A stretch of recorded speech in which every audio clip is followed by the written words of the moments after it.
Hello student, second lesson बता रहा हूँ। डाइवर्सिटी। डाइवर्सिटी इसमें क्या है? Prejudice, inequality and discrimination. इसका मतलब ये होता है कि इसमें किसी को पक्षपातपूर्ण कार्य करना, क्षति पहुंचाना, भेदभाव करना और अपने बराबर नहीं समझना, ये बताया गया है। तो इस चैप्टर में हम क्या पढ़ेंगे? पहले तो हमने पढ़ा था कि जाति के हिसाब से, धर्म के हिसाब से, खाने पीने के हिसाब से विभिन्नता है हमारे देश में, लेकिन इसमें थोड़ा सा अलग है। प्रेजुडिस मतलब होता है, प्रेजुडाइज मतलब the feeling that we are superior to other people make us narrow minded. हमें ये लगे कि हम दूसरों से बढ़िया हैं, तो ये एक छोटी सोच होती है। और ऐसी सोच पनपते पनपते ऐसा हो जाता है कि हम उसको इतना छोटा समझने लग जाते हैं कि अपने पास बैठाते नहीं, ना उसके साथ खाना खाना पसंद करते हैं, ना उससे बात करना पसंद करते हैं। तो ये प्रेजुडिस कहलाता है, ठीक है ना। तो prejudice means bias against certain people. We can develop prejudice or negative opinion about many things. prejudice वो होता है जब हम किसी को अपने से कम समझे, उसको क्या नाम है, हीन समझे, जैसे कलर के हिसाब से, उसके कास्ट के हिसाब से, उसकी भाषा के हिसाब से, उसके धर्म के हिसाब से। तो इस तरीके से उसको अगर हम नीच समझेंगे तो वो प्रेजुडिस होता है। Sometimes we are so strongly prejudiced that we become rude with certain people. We may even hurt their feeling. हम अगर किसी के साथ इस तरीके से बिहेव करते हैं कि उसकी कास्ट छोटी है या उसका रंग बेकार है या वो अच्छा नहीं है, तो इस तरीके से वो दूसरे को हर्ट करने वाली चीज़ होती है। इफ़ेक्ट ऑफ प्रेजुडिस, उससे इफ़ेक्ट क्या होता है? सोसाइटी में लड़ाई झगड़े बढ़ते हैं, एक दूसरे के दिलों में नफ़रत हो जाती है, और क्या करते हैं, ये जो देश के लिए शांति को भंग करते हैं और देश के लिए एक बहुत बड़ा खतरा बन जाता है। तो इसकी कहानी भी इसमें दी हुई है। अब है स्टेरियोटाइप्स। स्टेरियोटाइप मतलब मान्यतावाद होता है कि कोई क्या कुछ मानता है, कोई कुछ मानता है।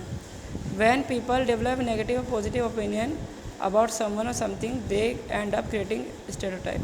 जब वो नेगेटिव और पॉजिटिव हो जाता है तो वो अपने माइंड में जो कि मान्यता है रियल में, उसको भूल जाता है।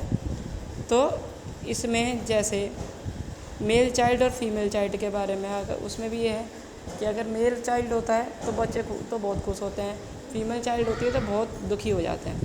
तो ये एक मान्यता होती है उनकी जो कि बहुत बेकार है।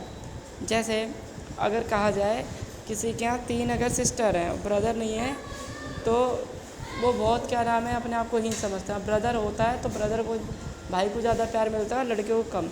लड़कों को अच्छे से पढ़ाते हैं, लड़कियों को तो ध्यान नहीं देते। तो ये सब मान्यतावाद में आता है। तो इसका इफ़ेक्ट क्या है? इसका इफ़ेक्ट ये होता है कि रेस्पेक्ट नहीं मिल पाता, जिसको मतलब respect to person, community of race, और वो जिसको रेस्पेक्ट मिलना चाहिए वो रेस से पीछे हट जाता है। People with stereotypical addicts fix people into one image. तो क्या करता है, वो एक ही इमेज में सबको समझने लग जाता है। जैसे मान लो एक ने कुछ गलती करी तो वो सबको उस तरीके से नापने लगता है। तो the concern individual community of race feel insecure and humiliated which the turn generate discredit and हेटेड। तो इस तरीके से क्या होता है, वायलेंस हो जाती है, लड़ाई होने लग जाती है, और ग्रोथ जो है देश की या खुद की रुक जाती है, क्योंकि हम एक के उसमें सबको जज करने लग जाते हैं। और कम्युनिटी रेस हो जाती है कि भाई हमारी कम्युनिटी ज़्यादा अच्छी है, तुम्हारी बेकार है। तो ये होड़ सी लग जाती है। इनइक्वालिटी मतलब एक दूसरे के इक्वल नहीं समझना, इसमें आपको ये पढ़ना है।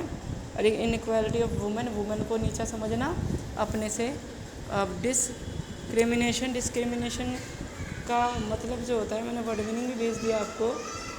डिस्क्रिमिनेशन का मतलब होता है पक्षपात करना, ठीक है। मतलब कि अपने का पक्ष लेना, दूसरे का पक्ष को स्वीकार नहीं करना। उस तरीके से आप पूरा पढ़ेंगे इसको बहुत। और कास्ट सिस्टम इन इंडिया में क्या था, अनटचेबल थे बहुत से लोग, जैसे दलित कहते हैं, उनको छुआछूत का नियम मानते थे, उन्हें छूते नहीं थे, उनके हाथ का पानी नहीं पीते थे, उन्हें पास नहीं बैठाते थे। इसके बारे में है। ऐसे साउथ अफ्रीका में भी हुआ था। तो ये पूरा बहुत अच्छे से चैप्टर आप पढ़ोगे, समझोगे तो आपको डेफिनेटली समझ में आएगा, ठीक है। इसे अच्छे से पढ़ने की कोशिश करना और पाठ को समझना और इसका क्वेश्चन आंसर करना। Thank you.